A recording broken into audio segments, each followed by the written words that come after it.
I woke up choking on the smell of smoke, but there was nothing burning. No fire, no candle, no heat, just the unmistakable scent of scorched paper rising from my pillow, the same smell that filled the room the night I burned my dead husband's letters to his first love. And I swear, when I opened my eyes, there was a dark shape sitting at the edge of the bed, watching me breathe.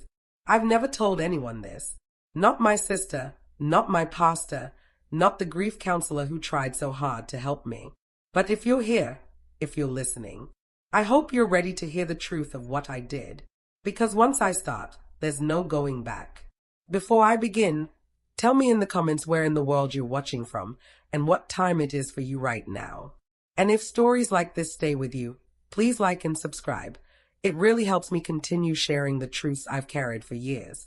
Anyway, let me pull myself back to where this all started. It was 3 months after my husband Daniel died. 3 months of barely sleeping, barely eating, barely existing. Our home in northern Arkansas still felt full of him. His jackets on the hooks, his boots by the door, his handwriting on sticky notes he left me. Every room was heavy with reminders. I kept telling myself I was handling things well enough, that the crying fits were normal, that the nightmares were just part of the grieving. But the truth was, I had started drowning in a guilt I couldn't admit to anyone. Because I discovered something the night before his funeral. Something I shouldn't have read. Something I definitely shouldn't have burned. I found a box in his workshop labeled private in big, permanent marker. Daniel wasn't a secretive man. He was the kind of person who left his phone unlocked, who never hid anything. But this box, it felt like it was waiting for me. Inside were over 20 letters, all handwritten, all addressed to a woman named Nora. At first I told myself they had to be old, from before we met, something innocent. But then I saw the dates. Some of them were written just months before he died, all sealed, never mailed. I should have put them back. I should have closed the box and walked away. But grief makes you greedy for answers, and fate turns greedy into reckless. I opened the first letter, then another, and another, and what I read inside those pages lodged itself deep in my chest, where bitterness grows like a second heart. He wrote about things he never told me, feelings he said he never resolved, dreams he had of reconnecting with her, regrets that whispered through every line. I spent that whole night reading, shaking, and trying to convince myself that a dead man couldn't hurt me, not anymore. But hurt has a way of surviving even when the person who caused it doesn't. By sunrise, I had done something unforgivable. I took the letters into the backyard, set them inside the fire pit, and watched them burn. And as the last corner of the last envelope curled into ash, I whispered, "You don't get to haunt me with this." I thought destroying them would give me peace. Instead, something changed in the air around me. Something cold. Something that felt like it had been listening. 2 days later, the smell of smoke appeared for the first time, faint, drifting through the hallway at night. At the time I thought it was just my mind playing tricks on me. Stress, exhaustion, memory residue. But then I started hearing things. A quiet tapping on the bedroom door when I was half asleep. The sound of footsteps crossing the floorboards even though the house was locked and empty. And the worst one, the sound of papers rustling, even though every last one of his letters had turned to ash beneath my feet. I tried to tell myself I was imagining it. I tried to pray it away, cry it away, reason it away. But grief doesn't care about reason, and guilt is its own kind of invitation. I didn't realize until much later that the haunting didn't start with the footsteps, or the whispers, or the cold spots that followed me from room to room. No, it started the night I burned those letters and said he couldn't haunt me, because something heard me, and it accepted the challenge. And that's when the real horror began. Before the haunting twisted my life into something unrecognizable, things looked almost normal from the outside. People in town kept telling me I was holding up well, as if they expected me to collapse in the grocery store or scream during church service. But grief doesn't always break you loudly. Sometimes it breaks you in ways no one can see. Daniel and I had been married 12 years. 12 years of road trips in an old Ford we never had the money to replace. 12 years of quiet breakfasts, of teasing him for drinking his coffee black like a punishment, of listening to him hum along with the radio while he fixed things around the house. He wasn't a perfect man, but he was solid, steady in his routines, gentle in the ways that mattered. We built a life that wasn't glamorous but felt safe. A simple home on the edge of town. A garden he kept better than I ever could. A marriage made of small rituals that carried more weight than I realized at the time. When he died, suddenly, without warning, it felt as though someone had ripped the floor out from under me. One moment I was folding laundry and waiting for him to come home, and the next moment I was identifying his body at the hospital. I don't know how I survived those first few weeks. Micropause. His family tried to help. Friends from church brought casseroles I never touched. My sister called every night, and I lied every time she asked how I was doing. But grief can make you territorial. It made me feel as though his memory belonged to me alone, as though letting others help would dilute the little I had left of him. So I withdrew. Not dramatically, just enough that people stopped asking questions. I went through the motions of life like someone walking underwater. Slow, distorted, distant. Most evenings, I found myself in his workshop. He had a ridiculous number of unfinished projects, shelves half-built, tools scattered, lumber leaning in corners.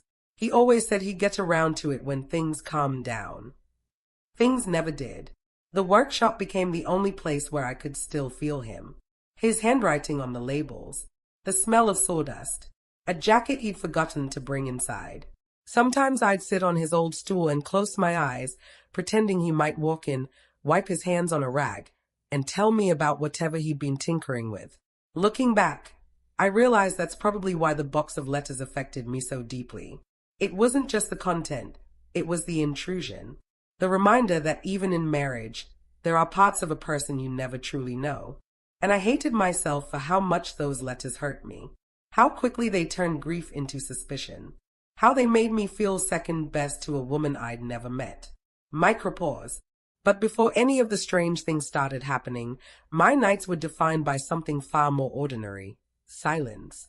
A heavy, swallowing quiet that made the house feel too large for one person. I tried filling it with noise, the television, a podcast, music. But no matter what I played, the quiet underneath was always louder. Some nights, I'd wander the hallway just to hear my own footsteps. Other nights, I'd stand by the bedroom window and watch the dark outline of the trees behind the house.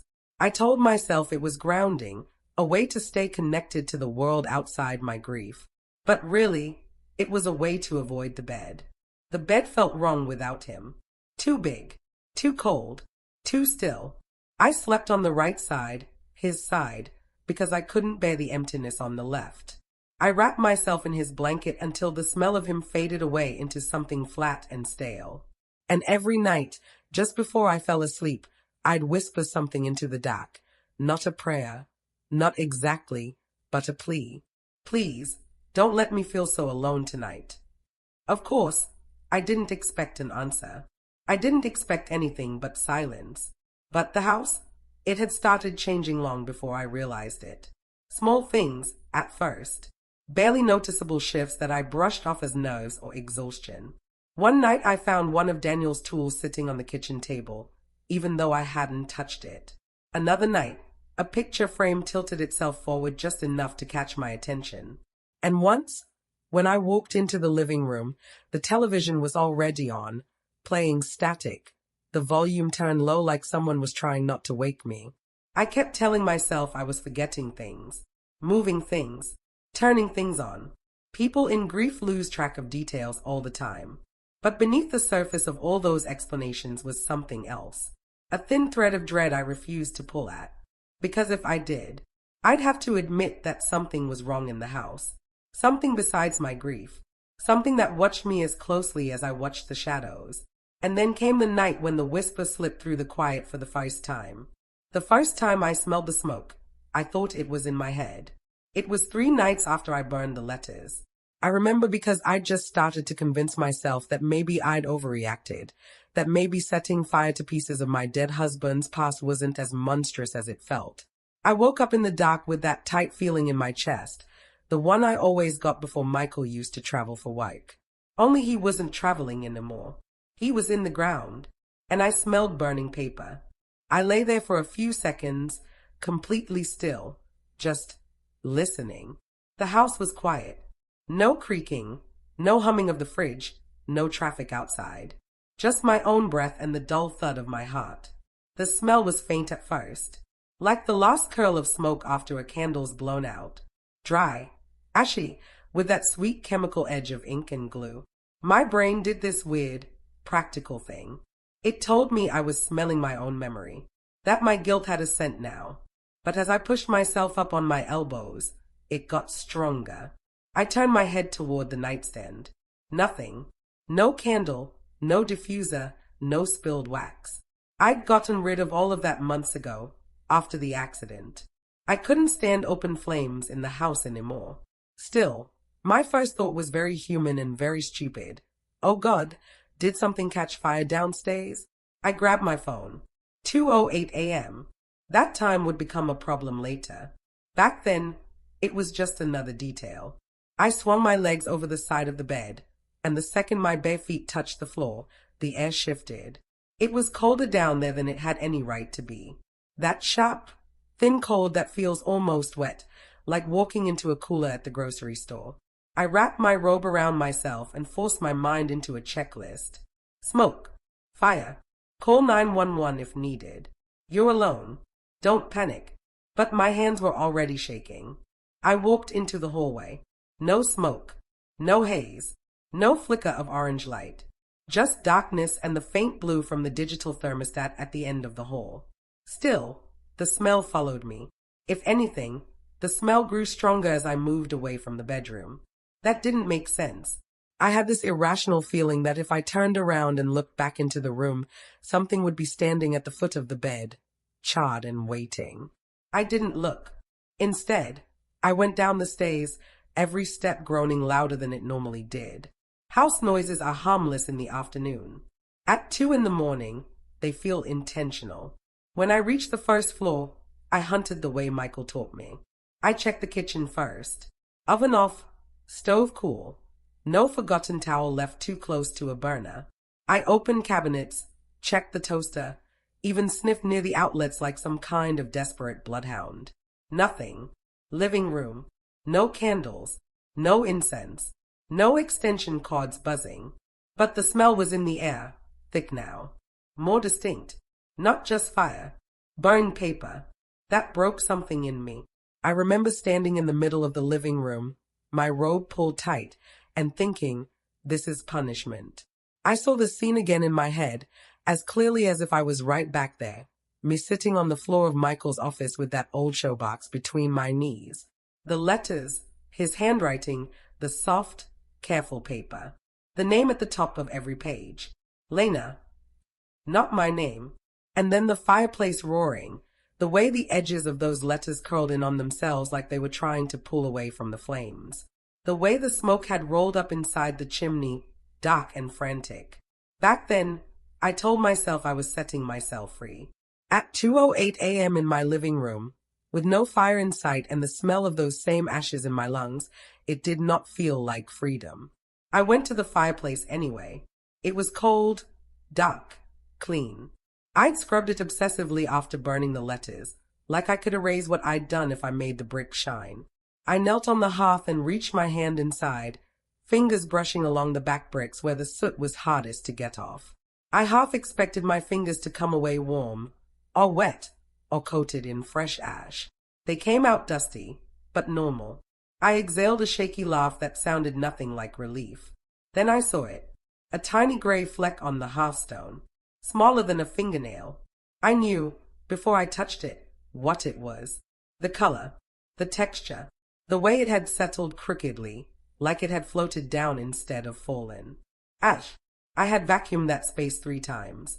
I had gone over it with a damp brick cleaning sponge, the kind you get from Home Depot, until my hands cramped. There was no way I missed that much ash. I leaned in closer.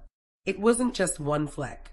Once my eyes focused, I saw several, scattered in a faint line, like something had been carried out of the fireplace and shaken, leaving a little trail.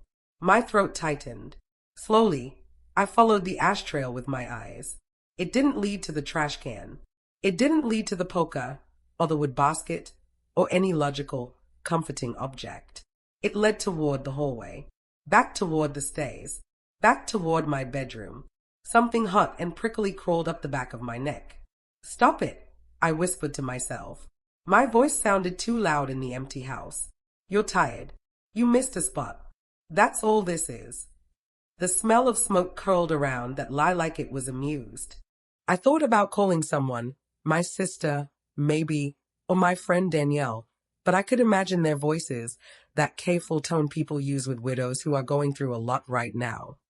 I couldn't stand the idea of hearing it. Instead, I wiped the ash away with the sleeve of my robe, more violent than I needed to be. I made it disappear.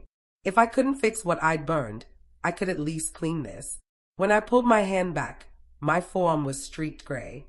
And there, in the middle of one smear, was something darker, almost black. It wasn't from the fireplace. The color was wrong. It looked like fresh charcoal, like whatever had burned recently. But nothing had. Not in this house. Not that I'd seen. The smell guided me back up the stairs, whether I wanted to go or not. Step by step, the air grew thicker, like walking through the memory of a house fire. By the time I reached the top, my eyes were stinging. I didn't know if it was the smell, or the tears, or both. The hallway was empty. Of course it was. Family photos lined the walls. Michael's smile froze in 100 different captured moments. Ours was the life of a normal, suburban couple. Graduations, vacations, Christmases. I walked past them, following that invisible trail. The smell peeked at my bedroom doorway. I halted there, one hand on the doorframe, suddenly terrified to look inside. Some part of me already knew what I was going to see. The way you know a nightmare is about to show you something you won't be able to forget. I forced myself to step in. My bed was exactly as I'd left it. The rumpled sheets, the dent where my body had been, the soft lamplight from the hallway spilling across the pillows. And on my pillow, right where my head had been, was a dark gray smear. Not dust, not date, ash. I didn't sleep after finding the ash on my pillow. I sat on the floor with my back against the wall, hugging my knees like a child hiding from a nightmare. But the nightmare wasn't behind me. It was inside the house. Inside me, if I was honest enough to admit it. I kept staring at the pillow, waiting for the smear to fade the way a hallucination should. But it didn't. It stayed. A stubborn, silent accusation. Because I knew exactly what that ash was. It wasn't soot from the fireplace. It wasn't dust. It was the same brittle, papery residue I sifted through with my fingers the night I burned Michael's letters. And now it was on my bed, where I had been sleeping minutes earlier. For the rest of the night, I drifted between sitting, pacing, checking the hall, checking the bedroom, checking the pillow again like some part of me was hoping it had magically cleaned itself. It didn't, of course. Nothing was going to make it disappear except washing it. And I couldn't do that. Not yet. I needed the evidence to be real. If I washed it away, then I'd have to admit it came from nowhere. That something unseen had left it for me. At 6:17 a.m., the sun finally crept through the blinds, sharp and silver. I felt relief that bordered on desperate. Daylight made me feel sane again, the way it does for children who swear there's a monster under the bed. So I washed the pillowcase. I scrubbed the mattress.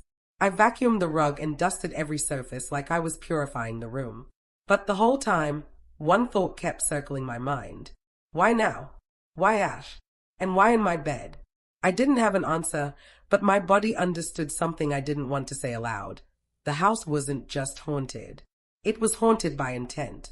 That night, I refused to sleep in the bedroom. Instead, I dragged a blanket to the living room couch. I left every lamp on, even the cheap standing lamp with the flickering bulb. At 1:30 a.m., nothing had happened. At 1:50 a.m., still nothing. At 2:05 a.m., my eyes drooped. I told myself I would just rest them for 5 minutes. At 2:08 a.m., the lamp nearest the couch buzzed and went dark. My eyes snapped open. One lamp dying is coincidence. 2 lamps flickering earlier in the week could be bad wiring. But this wasn't a flicker. It was purposeful. A clean, silent extinguishing.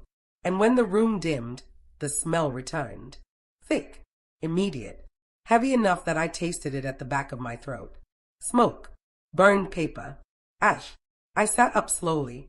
My heart was pounding, but my mind was eerily still, as if bracing for whatever I already knew would come next. The sound came from the hallway.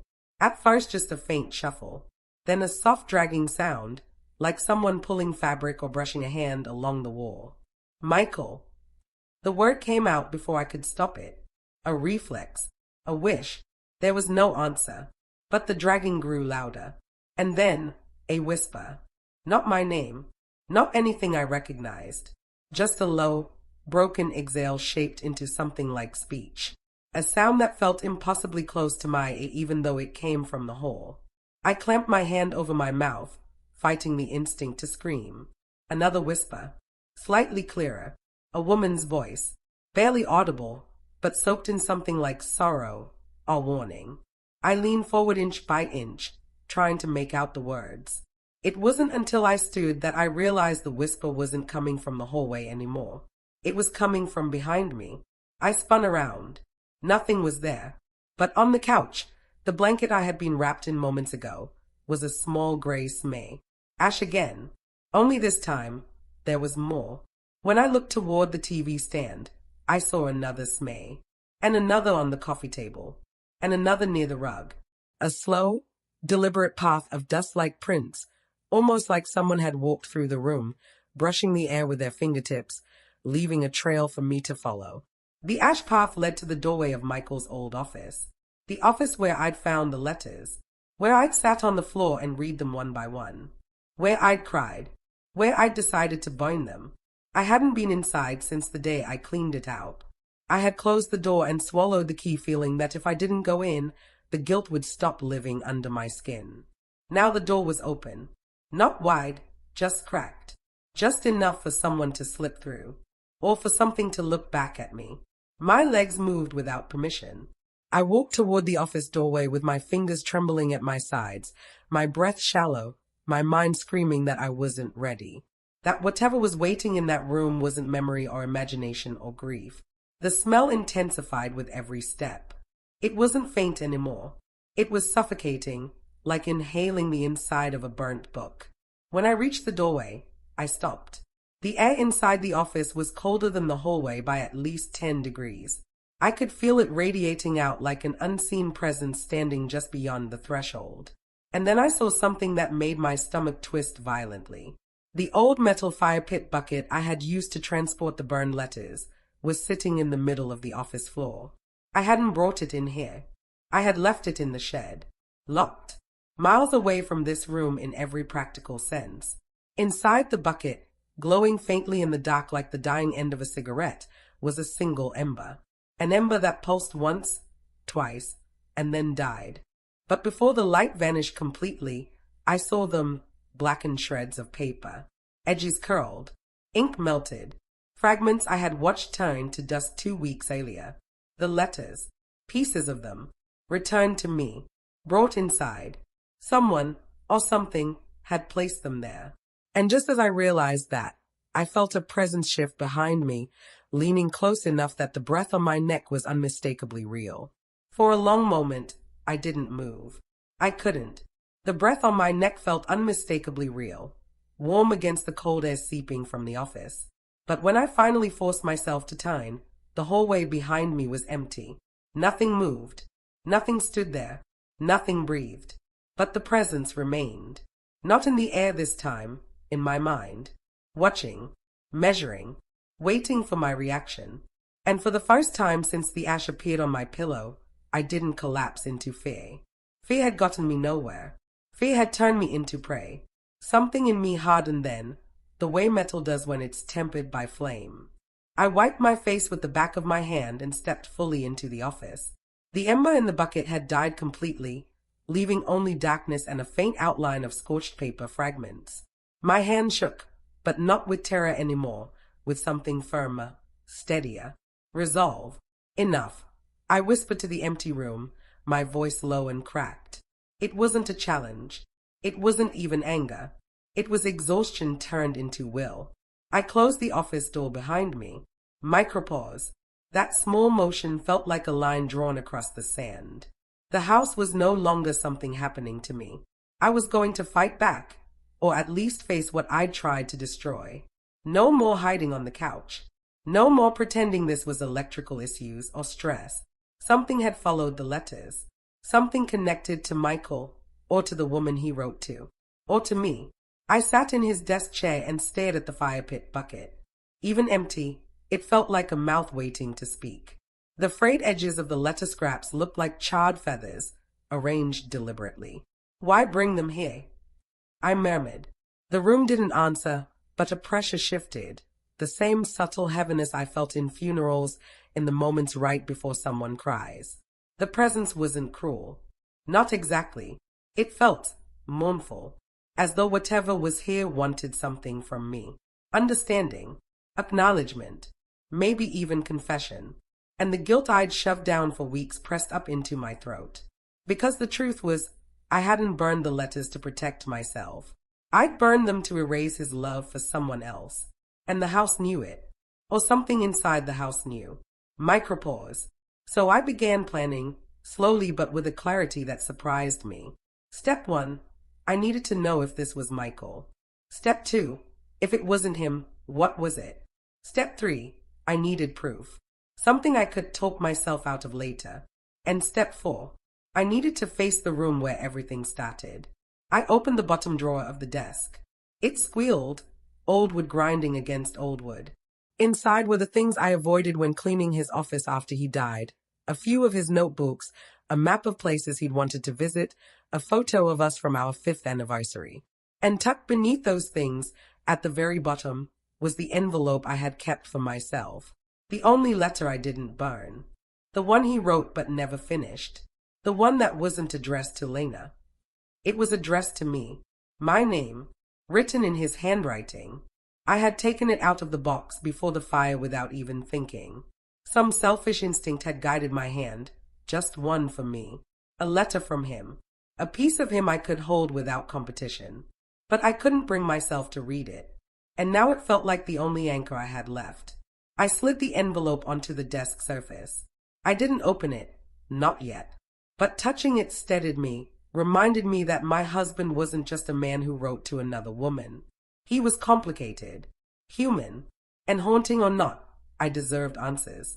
By late afternoon, I had a plan forming in my head. I rearranged the office, moving the desk lamp to the floor so it cast its glow upward. I set my phone on the shelf, recording. I placed a notebook beside me with a pen ready. I wasn't sure what I expected, but I knew I needed documentation, something to verify that I wasn't fabricating this in the fog of grief. Then I sat in the middle of the room, cross-legged on the floor, facing the bucket. If you want something from me, I said quietly, you need to show me. The words trembled out of my mouth, and I felt ridiculous for speaking into an empty room. But a moment later, the temperature dipped again. A slow, measured cold that crawled across my arms like invisible fingerprints. I didn't look away. I couldn't. The bucket shifted. Just an inch. A soft scrape of metal on wood. My breath stilled. Okay, I whispered. I'm listening. Just no more hiding. No more games. The air pulsed. Not a breeze, not a sound, but a shift that felt startlingly familiar. Like the way Michael used to lean in right before he said something difficult. That careful, hesitant closeness. And in that moment, I felt something I hadn't allowed myself to feel since the letters surfaced. Hope. Twisted, fragile hope that maybe Michael was still here. Trying to tell me something. Trying to explain. I swallowed the lump in my throat. What do you want me to see? Micropause. The lamp flickered. A shadow darted across the desk, not shaped like a person, not shaped like anything natural. More like smoke caught in a draft, curling and stretching. And when it reached the edge of the desk, it touched the envelope addressed to me, the one letter I'd never burned. The envelope slid half an inch toward me. I stared, frozen, unable to move or breathe. Then, slowly, the envelope lifted, not high, just enough to peel off the wood, and dropped into my lap. The message was unmistakable. Read it. And as I reached trembling hands toward the flap, the room pressed in around me, colder than ever, as if something knew that what was inside would change everything. I hesitated only once before opening the envelope. Just once. One last breath before crossing a line I couldn't cross.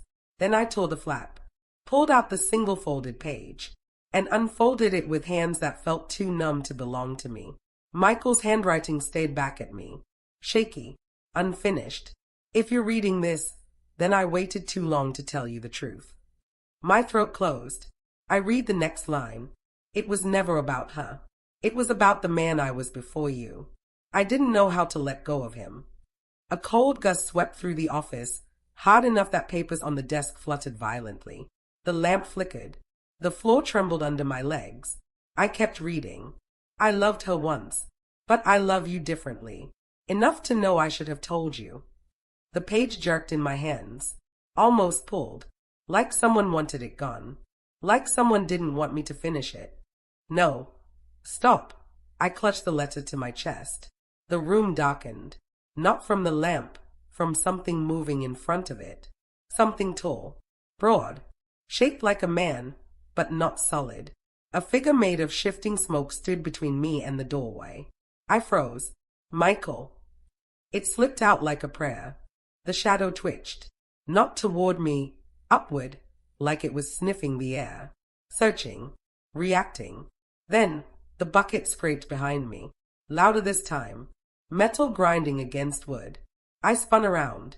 The scraps of burned letters were lifting, one by one, rising into the air like blackened moth wings. They formed a swirling halo above the bucket, then shot forward, straight at me.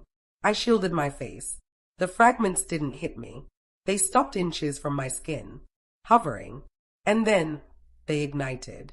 Not fire, not flame, a dull red glow, pulsing like a heartbeat. The same glow spread to the shadow in the doorway. I stumbled back. My shoulder hit the desk. The envelope slid off my lap. A whisper, sharp, accusing, female, right behind my ear. You burned them. I whipped around. Nothing. But the voice wasn't in the room. It was in the walls, inside the floorboards, inside the house. Another whisper, you burned what wasn't yours. I didn't know, I cried. I was hurt. I wasn't thinking. The lamp burst. Glass scattered across the floor like ice. The office plunged into darkness. Only the pulsing red paper glow lit the room now. The shadow figure moved. Fast. Too fast. It was suddenly inches from me. I couldn't breathe. Couldn't look away. It wasn't Michael. I felt that instantly. This presence didn't feel like his quiet warmth. This was rage, grief, possession. Someone else's unfinished story. Someone else's pain. Lena. I whispered. The name from the letters. The woman he used to write to. The air tightened. The room responded like I had shouted a forbidden word. The shadow lurched toward me. I stumbled backward toward the desk. My hand slapped against something metal, Michael's old flashlight. I snatched it and flicked it on. A beam of cold white cut through the smoke figure. It recoiled. One jagged, twisted movement. Like a film reel stuttering. I ran. The hallway was darker than it should have been. Every light I'd left on was off now. Not burned out, just dead. I heard the footsteps behind me. Soft, dragging, ash sifting with every step. My pulse pounded in my ears. I reached the stays and grabbed the railing. A hand closed around my ankle. Ice cold, thin, fingers too long. I screamed, kicked hard. My heel hit something that felt like brittle bone. The grip released. I bolted down the stays, almost tripping, flashlight beam shaking wildly across the walls. The house wasn't silent anymore. It groaned, creaked, shuddered, like something huge was moving inside it. I reached the living room and froze. Ash was falling from the ceiling, not drifting, falling, like snow in reverse, rising from the floor, then raining back down in thick, slow flakes. The shadow slid down the stairs, not walking, not stepping, sliding, like a smear of black water bleeding down each step. I backed toward the fireplace, my breath fogged in front of me. Stop, I whispered. Please, stop. Just tell me what you want. A sound answered me. Not a whisper, not a voice, a sob. Soft, broken, female. It echoed through the room. Then again, and again, a chorus of grief in every wall. The shadows surged toward me. I raised the flashlight again, but the beam sputtered, flickered, then died. Dark, total dark. I felt fingertips brush my cheek. Cold enough to burn, gentle enough to confuse. Another sob. Closer, right in front of me. Then, a voice. Clear, painful, accusing. Read the rest. And the letter I had dropped upstairs, the envelope that had been addressed to me, slid across the living room floor, right to my feet, as the shadow figure closed in from every side.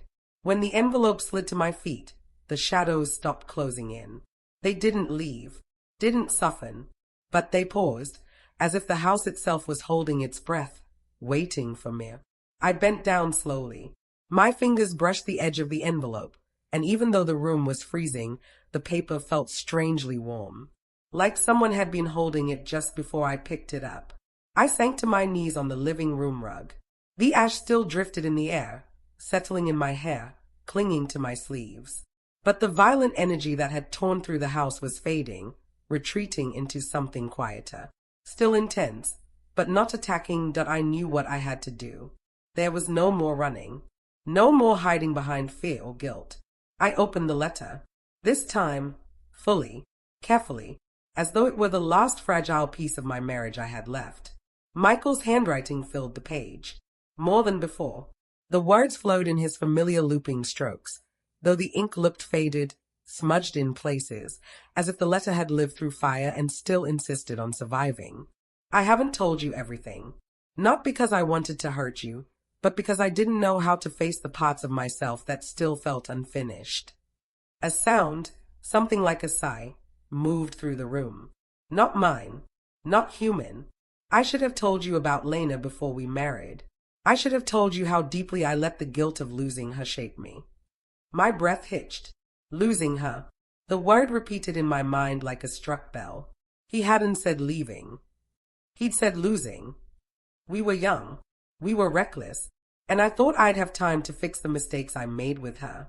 When she died, every regret became permanent. I kept writing to her because I didn't know how to say goodbye. The whispering in the walls quieted. Almost listening. My throat tightened as I read on. But you were the first person who ever made me want to stop looking backward. I just didn't know how to let go without admitting how broken I still was. I pressed a hand against my mouth. The living room swayed. The edges of the letter blurred with tears. I loved her. I won't pretend I didn't. But I built a life with you because I loved you in a way I never knew was possible. You aren't a replacement. You never were. You are the ending I wasn't brave enough to let myself have. Something in the air shifted. A warmth. A brief one. Faint as a candle flame. The shadows that had once curled around me seemed to ease back, losing their shape, drifting upward like smoke rising from something finally allowed to burn out. But the room wasn't empty. Not yet. I kept reading. If anything ever happens to me, I want you to know this. I stayed. I chose you. And the only thing I regret is not telling you the truth sooner. If I had, maybe you wouldn't feel like my past can hurt you. It can't. Not anymore. A single ember flickered on the fireplace grate. Impossible, but glowing all the same. Let her go, sweetheart. Let me go too, when you're ready. There's nothing in those letters that can love you back. There never was. The ember dimmed, then died, and with it, the cold began to lift. I sat there for what felt like hours, though time in a haunted house never behaves the way it should. The ash on the floor settled into stillness. The silence wasn't heavy anymore. It felt emptied out, like the house had finally exhaled something it had been holding far too long. My heartbeat slowed. My shaking eased. For the first time in weeks, I didn't feel watched. I felt released. But release isn't healing. Not immediately. Sometimes it's just the first breath after you've been underwater too long. I cleaned slowly, methodically. I swept the ash into a dustpan, wiped down the surfaces, and carried the bucket back to the shed. Not because I thought it was over, but because I needed to reclaim the parts of the house still left untouched by fear. The next morning, sunlight crept into the living room like nothing had happened. The silence felt natural again. I made coffee, toast, simple routines I hadn't been able to maintain since the haunting began. But when I sat at the kitchen table, the letter rested beside my cup. I didn't remember carrying it there. Maybe I had. Maybe I hadn't. A micropause. I read it again, from start to finish. It didn't hurt as much this time. It didn't feel like betrayal or punishment. It felt like truth. A human truth, flawed, messy, incomplete, but real. That night, I slept in the bedroom for the first time since the ash appeared. Nothing woke me. No whispers. No footsteps. No cold breath on my neck. But when I rolled over in the early morning light, something waited on the nightstand. Not ash, not soot, not anything burned. Just a small, folded scrap of unburned paper. In handwriting I recognized instantly. Thank you. I closed my eyes. My chest ached, but the ache felt gentle. And for the first time since Michael died, I let myself believe that maybe the haunting wasn't about revenge at all. Maybe it was about letting the dead finish what the living never allowed themselves to say. People like to imagine hauntings as punishment, something you earn by doing something wrong. I used to believe that too, that whatever moved through my house, whatever trailed ash across my pillow and whispered in the walls, had come for me because I burned the letters, because I acted out of jealousy, because grief brought out the ugliest parts of me. But now, after everything, I see it differently. Hauntings are rarely about revenge. They are reminders, echoes of unfinished truths. Proof that love, in all its forms, doesn't disappear cleanly when someone dies. It leaves undercurrents behind. Threads that stay tangled in places we thought we'd cleaned up. In regrets we thought we buried.